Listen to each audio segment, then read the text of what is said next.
vamos a tener después de la intervención de Juan Antonio López Delgado una pequeña pausa, pero entre un ponente y otro vamos a seguir con el mismo tema, que es la bibliofilia y además en el siglo XIX.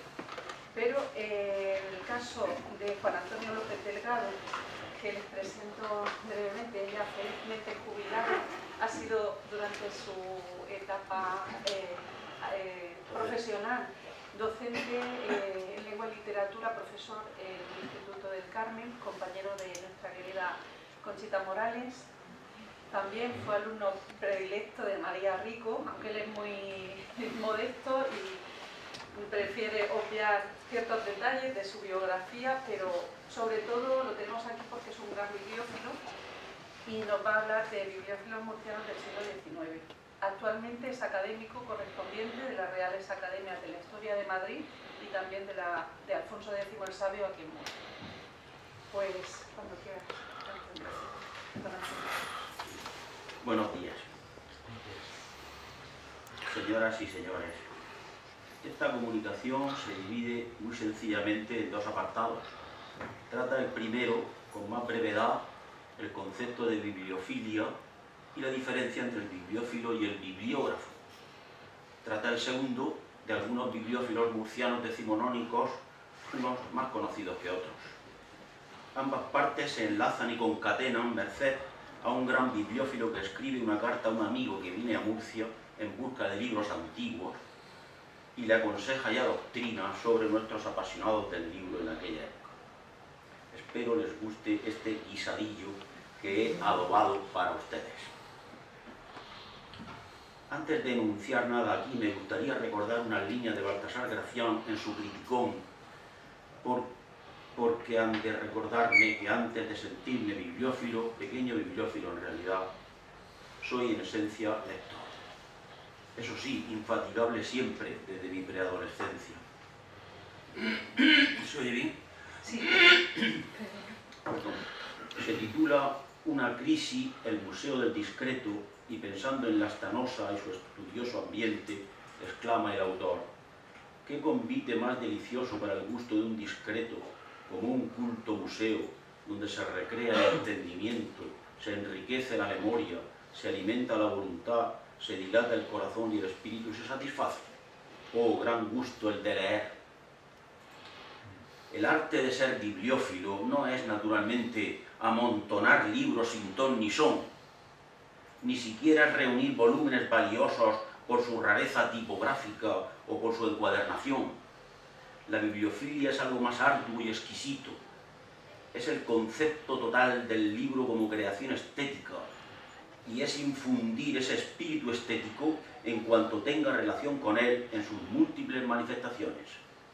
El bibliófilo verdadero se revela lo mismo en realizar una espléndida edición a todo lujo o descubrir un ejemplar único por su rara belleza y su magnífico contenido, que en dejar su huella inconfundible en lo aparentemente menos trascendental que tenga relación con las artes gráficas y las letras y el arte.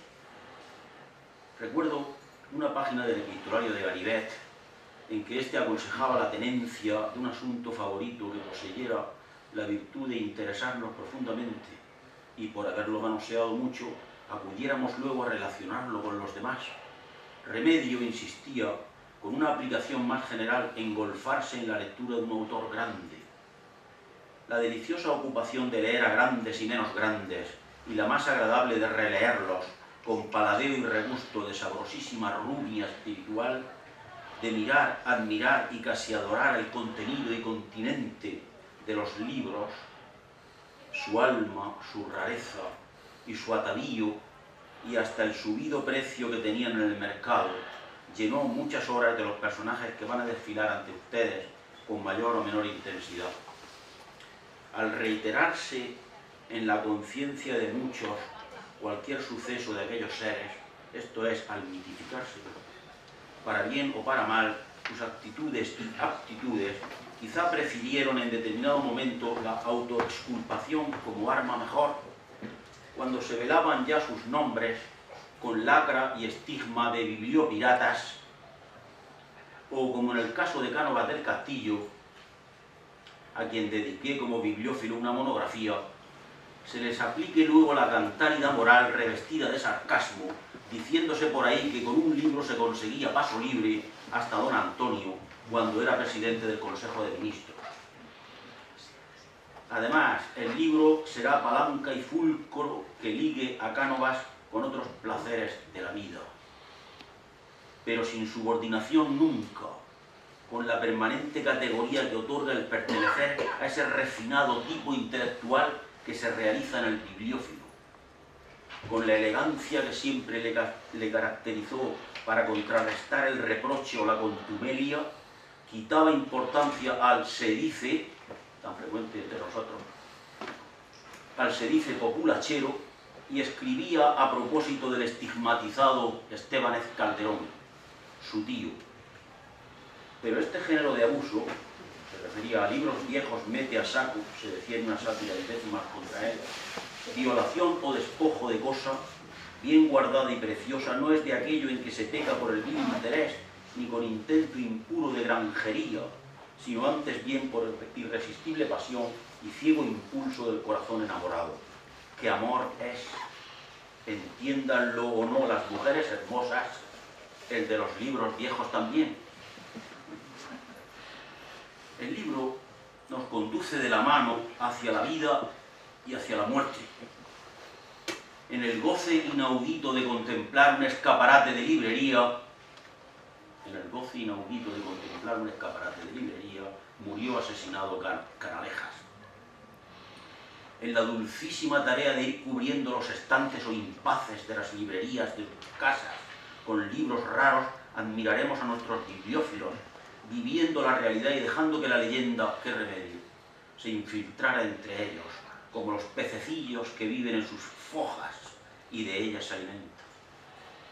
Los bibliófilos de antes y de ahora han podido decir con la serena melancolía meditativa de Amado Nervo: libros, que sois un ala, amor la otra, de las dos que el anhelo necesita para llegar a la verdad sin mancha. Y vosotros, aquellos que me disteis el consuelo y la luz de los filósofos, las excelsas doctrinas, que son salud y son viva esperanza, servidle de piadosos cabezales a mi sueño en la noche que se acerca. Aquel consejo de Séneca de no amontonar libros que sirvieran solamente para cubrir espacios vacíos de la casa, de Tranquilitate Animi, capítulo 9, encontró en las tempranas pero seguras vocaciones de algunos bibliófilos de la Murcia decimonónica ejecutores severísimos. Más aún, a quienes únicamente las circunstancias materiales o externas del libro interesasen, menospreciando su contenido, y a quienes los adquirieran por el simple afán de aumentar su biblioteca, sin el menor pensamiento de obtener con tal posesión de su lectura la adecuada actualidad, les negaron para siempre el pertenecer a ese gremio de alto rango que los bibliófilos conforman. A estos, don Antonio Pérez Gómez, el gran bibliófilo de Cieza, los distinguía de los bibliógrafos de esta suerte. El bibliógrafo es un lector que se enfrenta con el libro con rigor y método, buscando en él la exactitud de unos datos, la ordenada precisión en la enumeración y descripción de ediciones, sin concesión alguna a la improvisación o a la fantasía, con una finalidad marcadamente práctica y utilitaria. El bibliófilo se adentra, por el contrario, sus páginas con otras esperanzas, además, fíjense en este además, va a la captura del dato curioso, poco conocido, del detalle humilde y raro que desdeñaron el historiador y el biógrafo. No le contraría que, de vez en cuando, eche el autor su cuarto a espadas por los campos de lo fabuloso, y ante una carta de Antonio Pérez, secretario de Felipe II, por ejemplo, además de desear conocer cuál fuera su primera edición, querría también saber algo sobre su destinatario, y algo que no sea el manoseado detalle de encuentro fácil en cualquier buen diccionario biográfico. Gallangos, estoy hablando de Pascual de Gallangos, quizá para mí, he escrito un libro sobre la bibliofilia en el siglo XIX, perdón por esto, pero quiero decir que Pascual de Gallangos se ha estudiado poco y necesita todavía, a pesar de alguna pequeña monografía ya, Pascual de Gallán, para mí el más grande bibliófilo quizá del XIX, y sobre todo por la generosidad que tenía de entregar siempre sus libros, de abrir su biblioteca a cualesquiera investigadores que lo solicitasen. Gallangos personifica para mí al bibliófilo total, porque a las cualidades reseñadas antes que al bibliófilo adornan, añade una esencialísima, su generosidad a machamartillo. El bibliófilo ruso Sobolevsky decía de Gallangos: no desconfiaría en modo alguno de ver un día que la biblioteca de don Pascual llegaba a ser una de las más extensas y curiosas en todos los géneros, si pudiera librarse de las dos manías que le son peculiares. Una es regalar sus libros a otros coleccionistas, otra es prestarlos con demasiada facilidad y de un modo inaudito. Así es como, durante mi estancia en Madrid, he visto serle devuelta una caja de libros rarísimos desde los Estados Unidos de América, a donde don Pascual los había enviado a Ticknor para su excelente trabajo sobre la literatura española. Hay una historia de la literatura española en 4 tomos de este norteamericano. Así es como le he visto recibir, pagando considerables gastos, manuscritos árabes que le devolvían de Holanda después de muchos años de uso. Gallangos era el que coleccionó y catalogó en Londres los manuscritos españoles de aquel país. Pascual de Gallangos es precisamente quien va a ser digno de enlace con algunos bibliófilos de Murcia, porque a esta nuestra tierra vino en 1872 su amigo el compositor y también bibliófilo Francisco Asenjo Barbieri, a cazar libros antiguos, sobre todo de música, pero no a salga lo que saliere, pues para eso están las pasadas vivencias del amigo, que le hará apuntar a las piezas con grandes probabilidades de no errar el tiro. Gallangos, digo, se entera de que Barbieri viene a Murcia y le escribe esta carta, mitad orientativa y mitad de recomendación, misiva que entre nuestros investigadores es muy desconocida. Yo la descubrí leyendo uno de esos cuadernos titulados Aportación documental para la erudición española, recopilación y transcripción de José Simón Díaz, uno de los mejores bibliógrafos que ha dado España en la contemporaneidad. En su séptima serie, Consejo Superior de Investigaciones Científicas, Madrid 1950, se halla esta, que no tiene desperdicio, en el epistolario de don Pascual de Gallangos, epístola número 37, de las enviadas a Francisco Asenjo Barbieri, autor de obras de densa erudición, siempre ha sido conceptuado como zarzuelista únicamente, pero erudición cual la de El cancionero musical de los siglos XV y XVI, Últimos amores de Lope de Vega, Carpio, revelados por él mismo en 48 cartas inéditas y varias poesías, o de zarzuelas de mucho éxito como Jugar con fuego, Pan y toros, o El barberillo de Lavapiés. Aparte de eso, habría que consignar sobre la marcha que la historia de las ideas estéticas de don Marcelino Menéndez y Pelayo, el gran polígrafo cántabro, no se podría haber redactado, según él mismo confiesa en algunas de sus páginas, sin la biblioteca de Asenjo Barbieri, la biblioteca musical sobre todo de Asenjo Barbieri. Así que este personaje, cuidado con este personaje. Marzo, esta carta la voy a leer más despacio a pesar de mi nerviosidad, porque sobre ella construiré el resto de la comunicación y le iremos desmenuzando otra vez. Marzo 1872. Con que nos marchamos a Murcia esta tarde en compañía de Maristegui, el coronel de infantería retirado ya, Eduardo Mariátegui, no Maristegui, puede ser una transcripción errónea de Gallangos o acaso del propio Simón Díaz, que en el anecdotario del propio Barbieri tenía un hambre canina siempre, no sé si es errata del recopilador o verdadero desconocimiento del personaje. Con que nos marchamos a Murcia esta tarde en compañía de Maristegui y de otros dos amigos aficionados a libros y cacharros, sea enhorabuena y tiemblen los murcianos colectores de antigüedades. A saco, a Murcia. Escasa será la cosecha, sigue diciendo, a lo que presumo, pero por si pega, allá van tarjetas mías para los siguientes. Las cartas de recomendación del siglo XIX todavía está, es un tema todavía, en fin, que hay que hincarle mucho el diente aún. Yo tengo un montón de cartas del 19, autógrafos por supuesto, pero quiere decir que el 90% son de recomendación. Escasa será la cosecha, lo que presumo, pero por si pega, allá van tarjetas mías para lo siguiente. Primero, don Federico Atienza, platero y correspondiente, es una carta dura, como digo después, y correspondiente de la Academia de la Historia, un necio que la echa de anticuario y muy amigo de don Eduardo Saavedra, quien le metió en nuestra academia y le hizo del gremio de los mareantes. Y por mareantes entiendo a los que marean a Cristo Padre y no le dejan a uno meter el diente y van detrás a ver si le hacen correspondiente de ciertas academias, ¿no? Van limoneando por ahí degradantemente. Menos mal que se ríen un poco y así me relajo yo. El gremio de los mareantes, muy bueno esto, mareantes. Segundo, don Juan Albacete y Loni, también se equivoca, es Long, L-O-N-G, sí, por Long. Tiene libros, pero es el hombre más avaro de sus cosas y más duro que he conocido en mi vida. No corre bien con Atienza, con el anterior.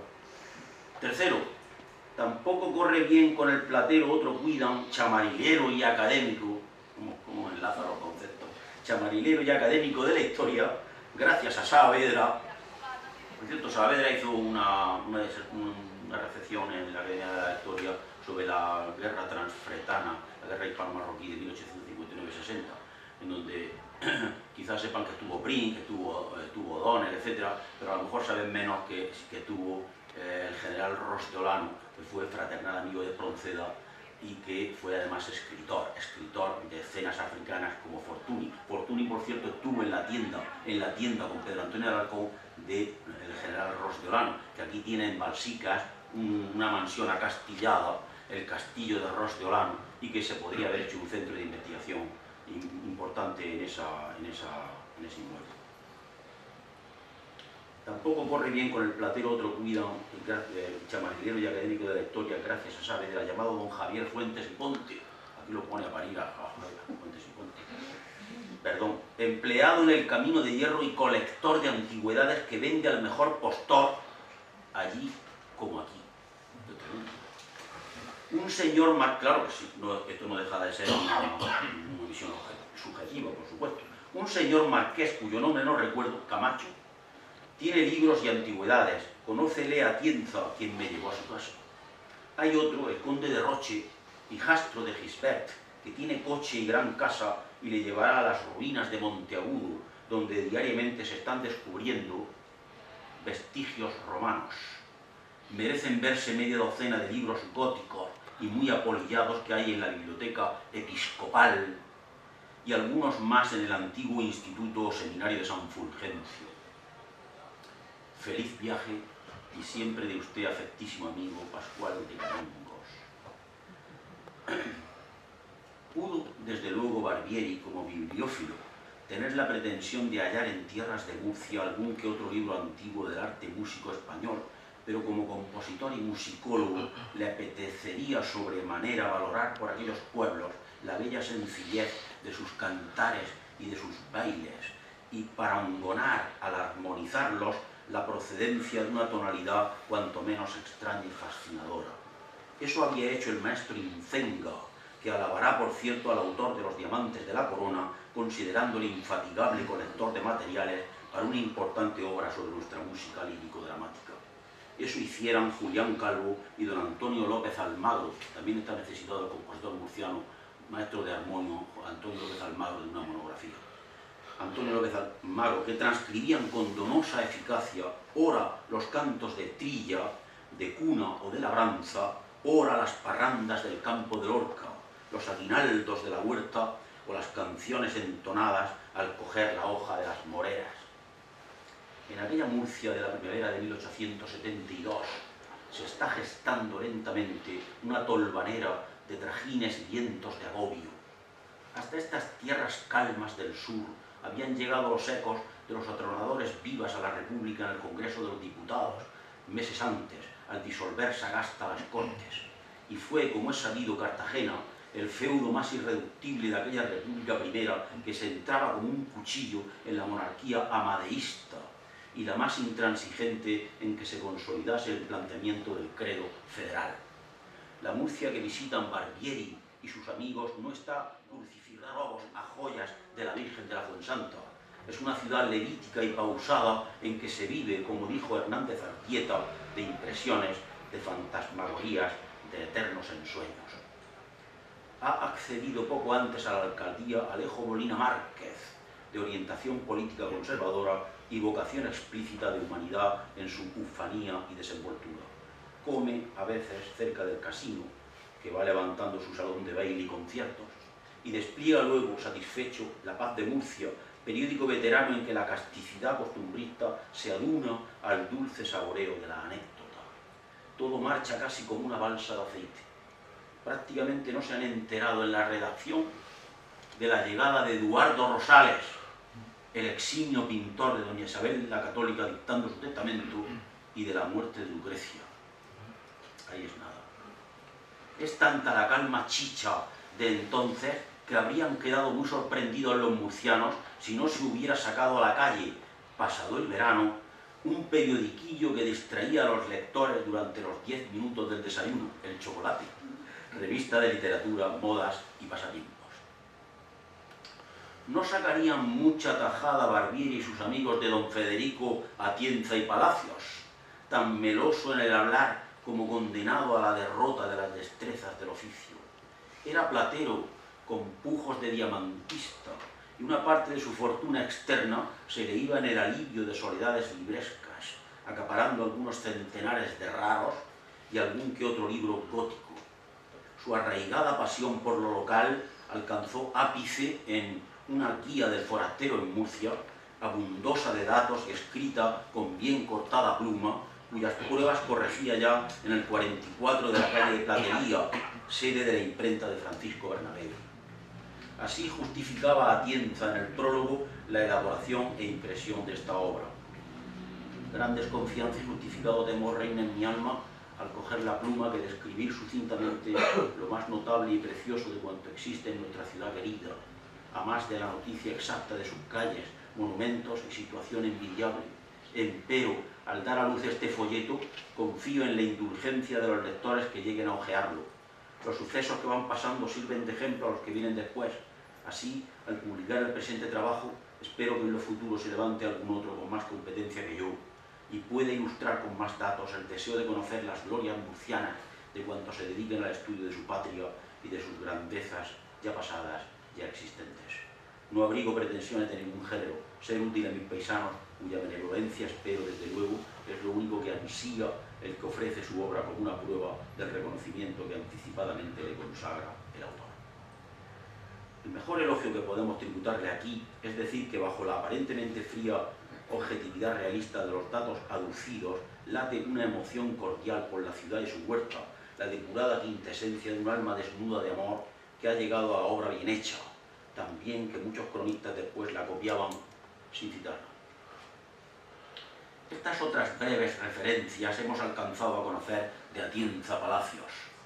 En 1862, Atienza había dedicado a la Real Academia de la Historia un folleto sobre el tiempo de Enrique III el Doliente y las funestas discordias en la ciudad de Murcia y su reino entre las familias de Manueles y Fajardos, cortadas de raíz al quedar trunca la del procurador Daza por orden del gran Ruy López Dávalos. Véase Episodio histórico de Murcia, Murcia, imprenta de José Harles, 1862, confróntese, Archivo Municipal de Murcia, Palacio Almudí, signatura 1123. Don Federico, diremos finalmente, era miembro de la Comisión Provincial de Monumentos Históricos y Artísticos de Murcia y concurrente asiduo a las juntas de patronato, que instalaría el museo y conservaría las obras artísticas de los ingenios de esta provincia. Como la carta precitada de Gallangos, más que ironía, lleva veneno hasta los bordes, nadie sueñe en la paz como en un holgorio que decía Dors.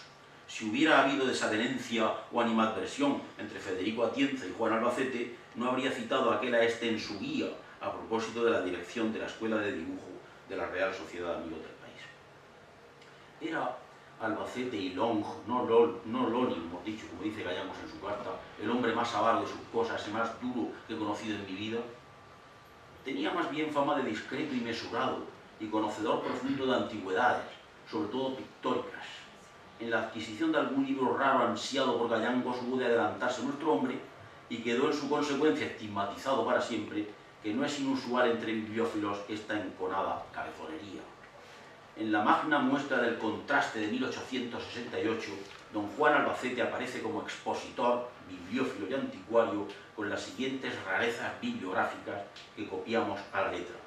235, un libro, Historia de Marco Aurelio, por don Antonio de Guevara, edición gótica, impreso en Sevilla, 1531, raro. Ide, Epístolas familiares de A. Guevara, obispo de Mondoñedo, edición gótica, impresa en Valladolid, 1539, raro. Idem, obras completas de Juan de Mena, edición gótica, impresas en Valladolid, 1540. Una geografía por Francisco de Enciso, edición gótica, impresa en Sevilla, 1520.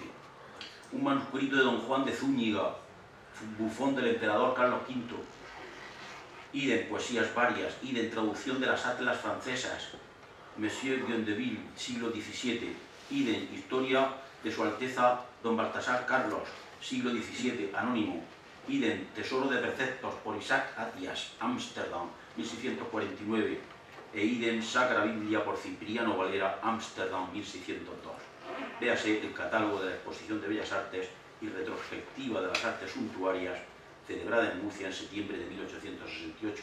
Doy estos datos por si algún investigador quiere cotejar. Destinándose sus productos a las obras de un monumento a la memoria de los artistas murcianos célebres. Murcia, imprenta de F. Bernabéu, 1868, número 235-44, página 18.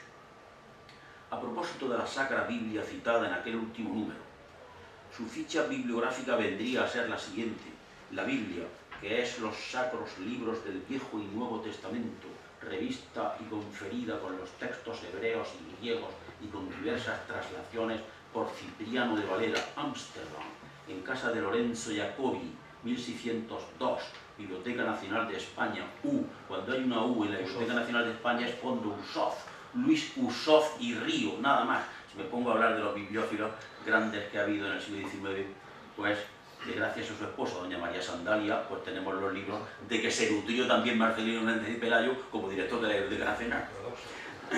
Y que hubiera sido de los heterodoxos españoles, ¿verdad, querido amigo?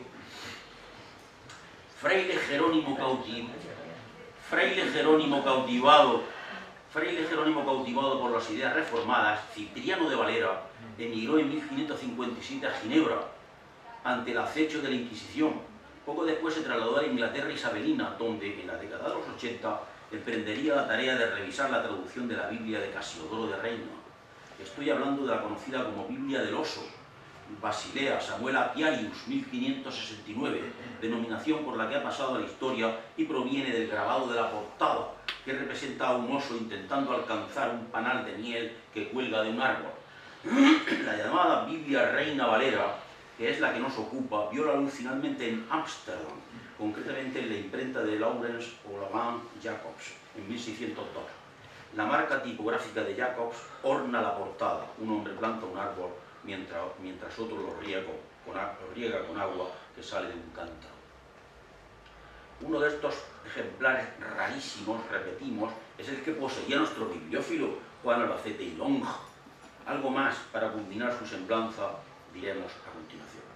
Fue amigo directo de Fuentes y Ponte y del malogrado pintor José Pascual, que le hizo un retrato de mucha sobriedad en que destaca la cabeza, de ojos profundos, un poco entornados, media melena, barba puntiaguda, nariz judaica y gran bigote con guías hacia abajo.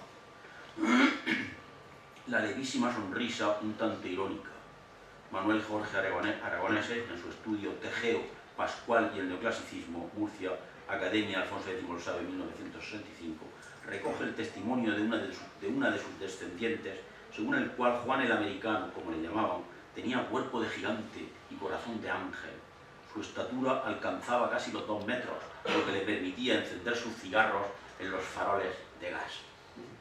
Vaquero Almansa, en sus Profesores de las Bellas Artes, en 1913, refiere de él lo siguiente: profesor de dibujo de las clases de nuestra academia durante 30 años, desde 1853 hasta su muerte. Había nacido en 1823 en la Martinica, anticuario, bibliófilo, restaurador, pintor no tanto. La personalidad sui generis de don Juan Albacete llena un puesto de nuestra historia artístico-literaria en su época. Gallangos, Amador de los Ríos y otros eruditos de esta marca le consultaban. Cuidado con esto, ahora buscaban su ayuda, los jóvenes artistas su estimación y sus consejos. Él clasificó y catalogó las ricas galerías de cuadros de ambos gestores, don Manuel y don José María. Contribuyó celosamente a la formación del Museo Provincial y salvó de la destrucción bastantes objetos de arte o de antigüedad, cuyos méritos realzaba su ingenuo murcianismo con exageración a veces. La murcianía cálida, digo yo ahora, de Andrés Vaquero trastrueca cordialmente las cosas, acaecidas a veces de manera contraria a como él las expone. En una de las juntas de la Comisión Provincial de Monumentos Históricos y Artísticos de Murcia se hace constar el último donativo al Museo del Señor Albacete, consistente en una lápida sepulcral árabe traducida por don Pascual de Gallangos y un trozo de jamba de la Mezquita Mayor de Murcia.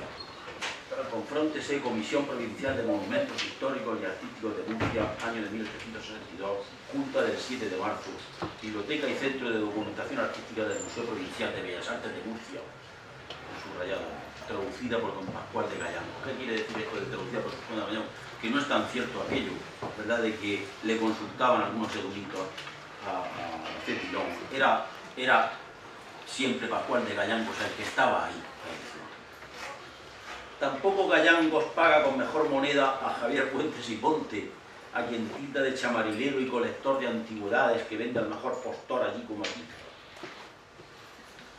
Cualquiera puede verse impelido alguna vez, merced a las circunstancias, a enajenar de su rincón de pertenencias y vender en la villa y corte tal cual presea codiciada ahí, compareciendo solos y ofreciendo lo nuestro, luego de dar la vuelta por los bastidores del teatro de la vida. Empero, Fuentes y Ponte fue más de aquí que de allí, quiero decir de Murcia, que le ganó para siempre con la bondad de su clima y no menos por la de sus moradores. La circunstancia también de ser su esposa murciana posibilitó ese maridaje cordial con la tierra fecunda nuestra, donde casi todo estaba por ordenar y estudiar, sobre todo en lo artístico. Radicó entonces en Murcia, carente de ese tendido ferroviario que traería el progreso y en que don Javier se ganaba el sustento. Y empezó su fiebre organizadora.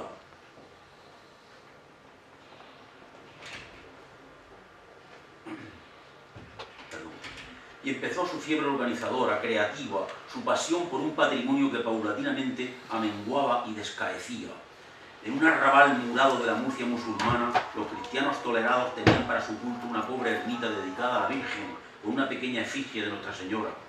Pasado el tiempo y en poder la imagen de los frailes agustinos, hallábase no obstante casi olvidada y arrumbada a consecuencia de la exclaustración. Don Javier Fuentes la restauró conforme a las viñetas de las caducinas del rey sabio y restableció su culto. Halló asimismo restos mudéjares en alguna casa de la calle de la Sociedad y parte del claustro y varias obras de yesería con caracteres cúficos en el convento de Santa Clara, antiguo Alcázar Seguir.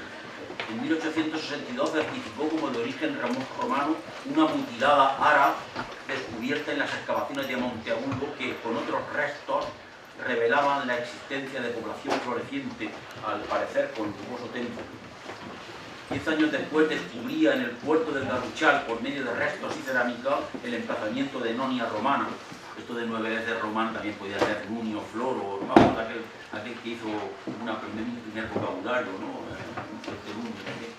Bien, de Nonia Romana. En el entretanto, este hombre incansable se interesa por la producción escultórica de Salcillo, esparramada por toda la diócesis, disponiendo los ánimos para unos actos brillantes cuando se cumple el primer centenario de la muerte del autor del Ángel.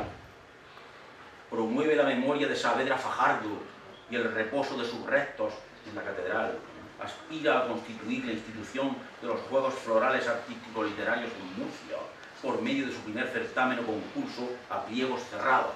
Para ello considera el patrocinio del Casino y de la Real Sociedad Económica, gestiona la organización de jurados, escribe a Antonio Arnao, ¿verdad?, como Selgas y tantos otros murcianos que van a la villa y corte y allí pues, ayudados, apoyados por algunos políticos o por algunos próceres, pues consiguen aposentarse en la villa y corte, como digo, y escribir la obra que tanto ansiaban.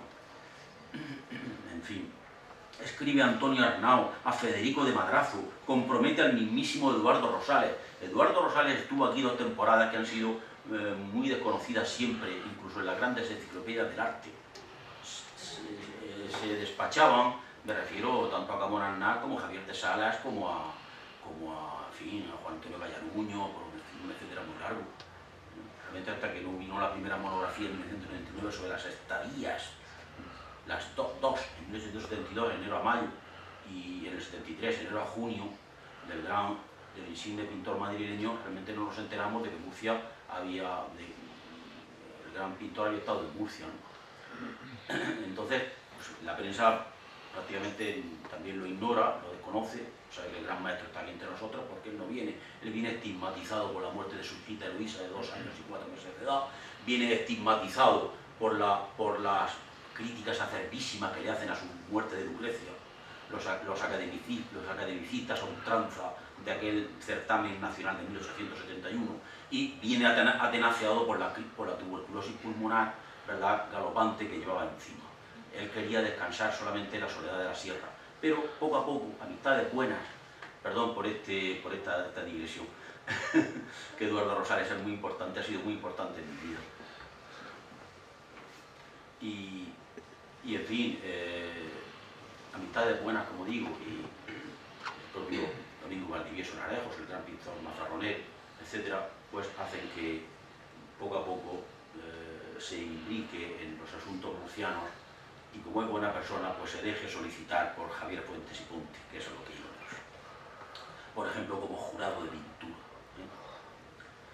Compromete al mismísimo Eduardo Rosales, que estuvo aquí en Murcia 2 largas temporadas, coincidentes con los 2 últimos años de su vida, de enero a mayo de 1872 y de enero a junio de 1873. Ahí es nada, en junto prácticamente un año en la vida de un pintor que abandona el cuadro de historia por mor de la tierra en donde se aposenta casi definitivamente, porque quizás hubiera quedado en Murcia, y ancla aquí el caballete al aire libre, sin ser un específico paisajista como un Martín Rico, o no digo nada, como un Carlos de Aes, etc., o como algunos de los hermanos Becker, etc., sin ser un paisajista privativo, exclusivo, específico, pues ancla el caballete al aire libre y hace paisajes al aire libre, pinta el naranjero de Algeciras, la venta de novillos y toda esa pintura tan prodigiosa, que estos académicos que he citado, y muchos de ellos honradamente decían que no lo conocían sino por fotografía, porque en realidad la obra pictórica de Rosales ha estado,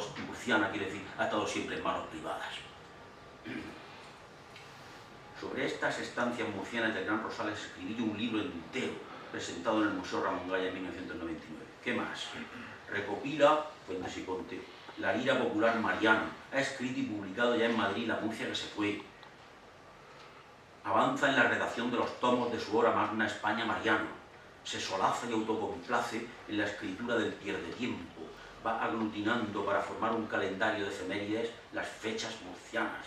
No es posible tejer siquiera tanto frenesí, tanta entrega, tanta flor en la láurea guirnalda de la murcianía perenne de Fuentes y Ponte.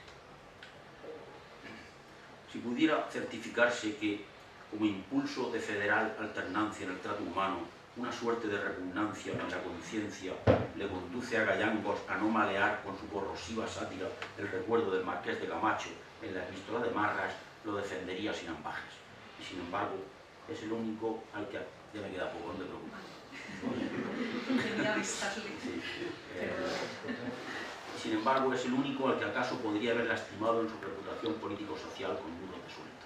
Todo empezó allá en junio de 1843, cuando las tropas del teniente coronel de infantería Antonio Rostolano contrajeron aparentes méritos y servicios en favor de la causa nacional y de la reina durante el alzamiento de la provincia de Murcia y las acciones que sostuvieron contra las fuerzas que apoyaban al Marqués de Camacho, empecinado defensor en parte.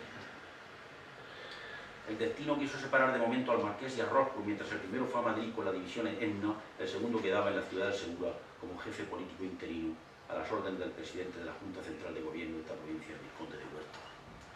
Es importante este personaje porque no solamente tenía libros antiguos importantes, sino porque además tenía Orrentes, entre otras grandes pinturas. Parece que al Marqués de Camacho, otro de que cita en la carta Gayangos, le interesaron más en un principio los libros que las telas, y instituciones monásticas extintas pasaron a los estantes de la suya particular. Ya de gobernador civil en Murcia, visitó muchas veces la mansión castillo que Roldolano se iba haciendo en Balsicas y con él cazaba liebres por sus alrededores. Cuando en 1855 suscribía Camacho para la provincia de Murcia la ley de desamortización y el reglamento para llevarla a efecto, según habían decretado las Cortes Constituyentes, ya había adquirido él las dependencias y huerto de la congregación del oratorio de San Felipe Neri y, según algún día probaré, algunas pinturas de Orrente relativas a la vida de Jesús que colgaban de antiguo en un retablo de la iglesia de la Purísima. Seguramente para fijar su popular imagen de filántropo, costeó en 1856 el ornato del interior del santuario de la Fuensanta, colgaduras de rico damasco de seda carmesí, guarnecidas de galón fino de oro con los atributos marianos bordados de oro y plata. Era un paseo largo pero delicioso el que seguramente dieron Barbieri y sus amigos regresando desde el malecón hasta el molino de Marqués de Camacho, donde se encuentra Vistabella y al decir de Atienza en su guía la gran casa de recreo y labranza del mismo, ocupando un sitio poético y precioso que encanta al observador y deleita al que la visita. El folleto de Fuentes y Pontes, Salcillo, su biografía, sus lauros, Lérida 1900, lleva la siguiente dedicatoria al muy ilustre señor Conde de Roche en calidad de mayordomo presidente de la ilustre cofradía de nuestro Padre Jesús Nazareno. He aquí un prócer cuya casa se cita en la guía de Atienza por su mérito y antigüedad, y en efecto el duque de Amalfi vivía con gran boato, tiene coche, señala Gayangos, en las cercanías de la plaza de Santa Isabel. Se llamaba don Enrique Fulgencio Fuster y López y falleció, no llegó, no, vale, lo dejamos aquí pues, y pido perdón.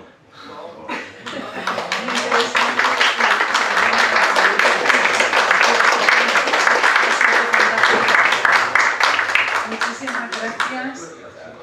Lamento mucho tener que interrumpirle. La verdad es que se me ha ido un poco el tema porque ayer no tuvimos debate después de cada ponencia y bueno, la verdad es que quizá como está tan ajustado el programa tendríamos que haber hecho así. Lamento mucho que no haya podido. Yo creo que es lo que han ganado, parte de eso. Lo dejamos emplazado para otra ocasión porque ha sido muy sugerente. Hemos aprendido muchísimo de bibliofilia murciana del 19 y la verdad que es todo un mundo el que se nos ha abierto. Y bueno.